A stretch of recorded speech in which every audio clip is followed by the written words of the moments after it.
लोग इकोनॉमिक्स के टॉपिक को कवर करेंगे जो कि फर्स्ट चैप्टर है सर्कुलर फ्लो ऑफ इनकम, और जो कि बहुत बेसिक चैप्टर है और बच्चे इसमें काफ़ी कंफ्यूज होते हैं, तो इसको बहुत इंटरेस्टिंग वे में आज हम लोग सीखेंगे। चलो शुरू करते हैं। तो चैप्टर का नाम है circular flow of income. Circular flow of income से पहले हम लोग इनकम को समझते हैं। इनकम का मतलब होता है आय। अब ये इनकम के सोर्स क्या क्या होते हैं, कहाँ से हम लोग अर्न कर सकते हैं। तो पहला एग्जांपल अगर मैं देखूं, मेरे पास अगर एक लैंड है, एक ज़मीन है, तो मैं एक ज़मीन से कैसे अर्न कर सकता हूँ। मैं इसका रेंट ले सकता हूँ, रेंट मेरी इनकम का काम कर सकता है। सेकंड है, अगर मैं कहीं काम कर रहा हूँ, मैं एम्प्लॉय हूँ या एज अ लेबर काम कर रहा हूँ, तो इसके बदले मैं वेजिस और सैलरी से अर्न कर सकता हूँ। थर्ड थिंग है, अगर मेरे पास पैसे हैं, मेरे पास कैपिटल है, पूंजी है, पूंजी बोलते हैं कैपिटल को हिंदी में, तो मैं इससे कहीं पैसा लगा करके उससे इंटरेस्ट अर्न कर सकता हूँ। इंटरेस्ट मतलब उसका ब्याज उठा सकता हूँ, ब्याज अर्न कर सकता हूँ। और फोर्थ वन है, अगर मेरे पास ज़्यादा ही पैसे तो मैं एक फर्म खोल सकता हूँ, एंटरप्रेन्योर, इससे मैं प्रॉफिट अर्न कर सकता हूँ मेहनत करके। तो ये हमारे इनकम के सोर्स है कि हम पैसा कमा कहाँ से सकते हैं। तो अगर मैं देखूँ, ये जो चार चीज़ें हैं, इसी को कहीं ना कहीं हम लोग इकोनॉमिक्स में फैक्टर्स ऑफ प्रोडक्शन बोलते हैं। Factors of production. ये फैक्टर ऑफ प्रोडक्शन का कोई भी बिजनेस को सबसे नेसेसरी नीड होती है चार चीज़ों की, लैंड, लेबर, कैपिटल, एंटरप्रेन्योर। इसके बिना बिजनेस काम नहीं कर सकता, ना ही कुछ बना सकता, ना ही कुछ बेच सकता। अभी हम लोगों ने सीखा कि चार फैक्टर ऑफ प्रोडक्शन होते हैं, दोबारा लिख लेते हैं इनको। सबसे पहला है लैंड, लेबर, कैपिटल और एंटरप्रेन्योर। ठीक है, तो सबसे पहले अगर मैं सर्कुलर फ्लो ऑफ इनकम का एक एग्जांपल दूं आपको, तो हम लेट करते हैं, ये एक हाउस होल्ड है, ये मेरा घर है, ये किसी का भी घर है, और ये है फर्म। फर्म मतलब फैक्ट्री बोल सकते हैं, जहाँ पर भी हम लोग काम करते हैं। जैसे कि मैं यहाँ काम करता हूँ, तो मैं अपने घर से यहाँ पर काम करने आता हूँ। हाउस होल्ड से फर्म तक ये चारों चीज़ें सप्लाई की जाती हैं। ये चारों चीज़ें सप्लाई की जाती है कैसे, अभी मैंने पीछे बताया था। हाउस होल्ड लैंड प्रोवाइड कराता है, लेबर, कैपिटल, एंटरप्रेन्योर किसको प्रोवाइड करवाता है, फर्म को। ठीक है, इसके रिटर्न में फर्म भी कुछ देगा। तो अगर फर्म इसको, इनकी सारी चीज़ों का इस्तेमाल करके इन रिटर्न में अपने गुड्स और सर्विसेज को बना के देगा, गुड्स और सर्विसेज को बना के देगा। अगर मैं फॉर एग्जांपल एक छोटा सा एग्जांपल लूँ, MDH मसाले की फैक्ट्री है। अब वो मसाले की फैक्ट्री कहीं ना कहीं किसी लैंड पे होगी, उसमें लेबर काम करती होगी, उसमें किसी का पैसा लगा हुआ होगा, और वो एक MDH प्राइवेट लिमिटेड एक कंपनी का एंटरप्रेन्योर है। तो ये चारों चीज़ें सेटिस्फाई हो गई।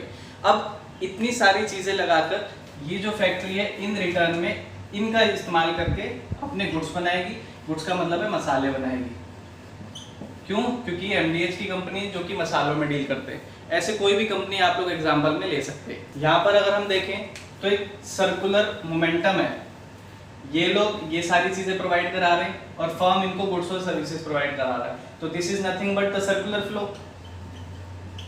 ये एक सर्कुलर फ्लो हो गया, ये इसको प्रोवाइड करा रहा है और फर्म जो है हाउस होल्ड को अपने गुड्स और सर्विसेज प्रोवाइड करा रही है। इसके अंदर कहीं भी अभी हमने मनी की बात नहीं करी, पैसे की बात नहीं करी, तो इसको हम लोग बोलते हैं रियल फ्लो ऑफ इकोनॉमी। ये है रियल फ्लो, इसमें कहीं भी लेन देन पैसे की बात नहीं हो रही है। नेक्स्ट टॉपिक में अगर हम लोग देखें, हाउस होल्ड है, this is firm. House hold firm को और फर्म हाउस होल्ड को क्या प्रोवाइड कराएगी, तो देखते हैं। पहले फर्म और हाउस होल्ड का समझते हैं। हमने कुछ फैक्टर ऑफ प्रोडक्शन सीखे थे अभी, लैंड, लेबर, कैपिटल, एंटरप्रेन्योर। तो लैंड के बदले फर्म हाउस होल्ड को क्या देगा, रेंट देगा। लेबर के बदले वेजेस देगा, वेजेस मतलब इनकम देगा ना, अगर मैं कहीं जॉब करूंगा तो मुझे सैलरी मिलेगी ना। कैपिटल के बदले इंटरेस्ट देगा और एंटरप्रेन्योर के बदले प्रॉफिट देगा। ये क्या, ये वही सारी चीज़ें जो अभी हमने स्टार्टिंग में इनकम एज अ सोर्स में पढ़ी थी, जहाँ हम ये सीख रहे थे कि इनकम कहाँ कहाँ से अर्न कर सकते हैं। अब ये मिस्टर एक्स है, इनके पास 1 लाख रुपए इकट्ठा हो गया, ये सारी चीज़ें मिली इनको। अब इस 1 लाख का वो क्या करेंगे, हम लोग क्या करते हैं, हमारे पास पैसा आता है तो हम लोग अपनी कंजम्पशन एक्सपेंडिचर करते हैं, हम लोग अपनी ज़रूरत की चीज़ें खरीदते हैं मार्केट जा करके। तो ये जो पैसा है ये 1 लाख रुपए अपने कंजम्पशन एक्सपेंडिचर पे खर्च कर देंगे, जिसका मतलब है कि ये मार्केट जाके परचेस करेंगे फर्म के बनाए हुए गुड्स एंड सर्विसेज को। इसका एग्जांपल कैसे हो सकता है, जैसे कि आप लोग मैकडोनल्ड्स जाते होंगे खाना कुछ बर्गर वगैरह खाने, तो आप अर्न करा अपने पैसा, तो आप बाहर जाकर के जब डिस्ट्रीब्यूट करेंगे उस पैसे को खर्च करेंगे, तो वो अल्टीमेटली वो पैसा दोबारा का दोबारा फर्म के पास आ जाएगा और फिर से फर्म इन्हीं रूप में ये पैसा दोबारा से हाउस होल्ड को दे देगी। क्या ये भी एक सर्कुलर फ्लो है? तो इस फ्लो को हम लोग नाम देते हैं money flow, just because it includes money. इसके अंदर मनी इंक्लूड होती है, इसलिए इसका नाम होता है money flow of circular flow of income. अब हम सीखेंगे 3 सेक्टर इकोनॉमी क्या होता है। इससे पहले ये एक सेक्टर हो गया, ये सेकंड सेक्टर हो गया, तो अभी ये जो डायग्राम है ये 2 सेक्टर इकोनॉमी का है। 3 sector economy just nothing but इसके बीच में अगर मैं यहाँ पर गवर्नमेंट को ले आऊं तो गवर्नमेंट का क्या रोल रहेगा? हाउस होल्ड, मतलब हम लोगों से गवर्नमेंट क्या लेती है? इनकम टैक्स, या बेसिकली हम लोग टैक्स बोल सकते हैं, हमसे टैक्स लेते हैं, ठीक। फर्म से क्या लेगी? इससे भी टैक्स लेगी, टैक्स पेमेंट। अब गवर्नमेंट लेगी तो कुछ देगी भी, तो गवर्नमेंट हमें क्या प्रोवाइड कराती है? सब्सिडीज और फैसिलिटीज। क्या facilities? Road, land, building, bridges, highways, express highway, ये सब चीज गवर्नमेंट हमें बना के देती है ना फ्री ऑफ कॉस्ट, तो वो पैसा हमारे टैक्स से ही वो हमें एक्सपेंडिचर करके देती है। फिर गवर्नमेंट फर्म को क्या देगी? वही इंफ्रास्ट्रक्चर देगी, अच्छा सा इंफ्रा देगी ताकि फर्म आराम से काम कर सके, और इनको भी सब्सिडीज प्रोवाइड कराती है। तो अब कितने सेक्टर हो गए हमारे? फर्स्ट और सेकंड तो थे ही, एक तीसरा सेक्टर और आ गया जिसको हम बोलते हैं 3 सेक्टर इकोनॉमी। मतलब 3 सेक्टर इकोनॉमी जिसके अंदर सर्कुलर फ्लो ऑफ इनकम हो रहा है। देखो, कोई किसी से ले रहा है तो कोई किसी को दे भी रहा है, हर जगह जो फ्लो है वो कंप्लीट है, इनकम्प्लीट नहीं है, तो इसको बोलते हैं हम 3 सेक्टर इकोनॉमी। फिर उसके बाद एक टॉपिक और है फर्स्ट चैप्टर में, 4 सेक्टर इकोनॉमी का। तो 3 सेक्टर तो हम लोगों ने पढ़ लिए। 4 सेक्टर क्या हो सकता है? अगर मैं बात करूं फॉरेन की, फॉरेन मतलब विदेश की, तो फर्म क्या करती है? इनको माल एक्सपोर्ट करती है और इंपोर्ट करती है, यही तो करती है, ठीक है। जो इंपोर्ट किया है उसका पेमेंट इनको देना पड़ेगा, पेमेंट ऑफ इंपोर्ट, और जो एक्सपोर्ट किया है उसका पैसा हाउस होल्ड को देना पड़ेगा। तो यहाँ मैं लिख सकता हूँ रिसीप्ट्स ऑफ एक्सपोर्ट। तो कितने सेक्टर हो गए? First, second, third and fourth. तो 4 सेक्टर इकोनॉमी बहुत इजी वे में हम लोगों ने समझे, ये बहुत इजी थे। एक और टॉपिक रह गया है जिसके अंदर है 2 sector economy with financial markets, उसको भी एक बार देख लेते हैं, फिर ये चैप्टर कवर। तो ये वाला टॉपिक है 2 sector economy with financial market. अब बीच में कौन आ जाएगा? बैंक।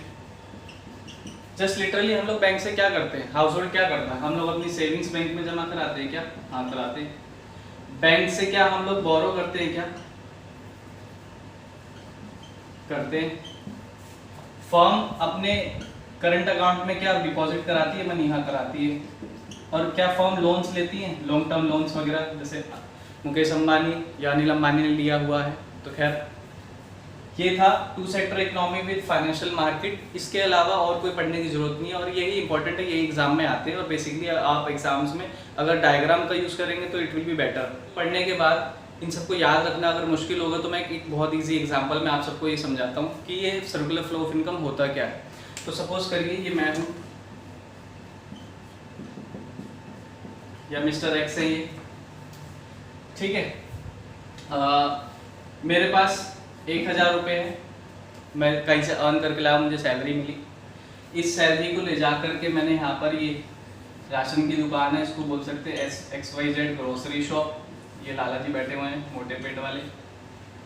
अब मैंने इनसे 500 का सामान लिया, और ये अब मेरे पास बैलेंस है 500 रुपये लाला जी के पास आ गए, और मैंने इनसे ले लिया गुड्स, मतलब सामान ले लिया।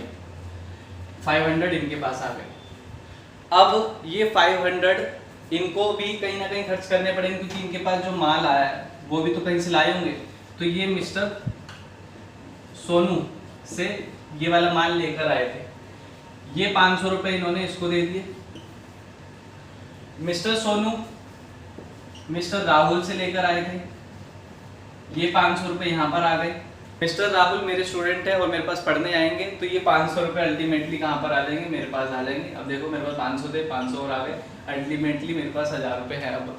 तो यही सर्कुलर फ्लो ऑफ इकोनॉमी है। इकोनॉमी ऐसे ही चलती है, आपने किसी को पैसे दिए, उसने आगे दिए, उसने फिर लौट के आपके पास वो पैसे आ गए, तो इसी को सर्कुलर फ्लो ऑफ इकोनॉमी बोलते हैं हम लोग। आज की वीडियो का लास्ट टॉपिक है ये सीरियसली, स्टॉक और फ्लो।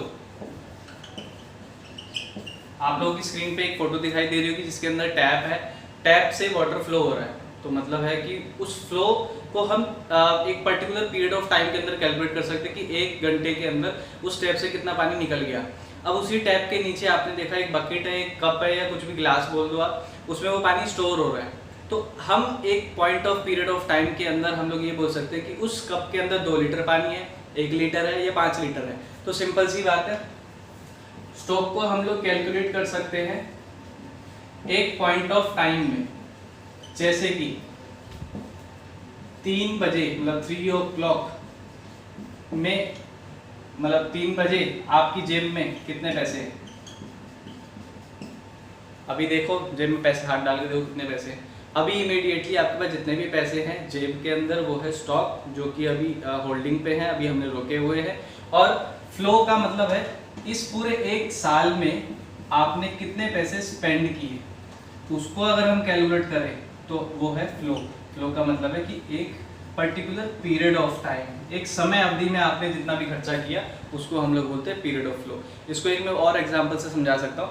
आपने बैंक में पैसे कुछ सेव कर रखे होंगे, आप पैसे सेव कर रखे हैं तो वो है होल्डिंग पे, अभी बैंक में पड़े हुए हैं, उसको हम बोलेंगे स्टॉक। और पूरे साल में बैंक से यूपीआई पेमेंट आपने जितनी कर दी, पेटीएम से, फोन पे से, उसको हम फ्लो बोलेंगे कि आपकी मनी फ्लो कितना हुआ है। तो ठीक है, आज फर्स्ट चैप्टर ऑफ इकोनॉमिक्स हमारा खत्म हो चुका है, जो कि था सर्कुलर फ्लो ऑफ इनकम।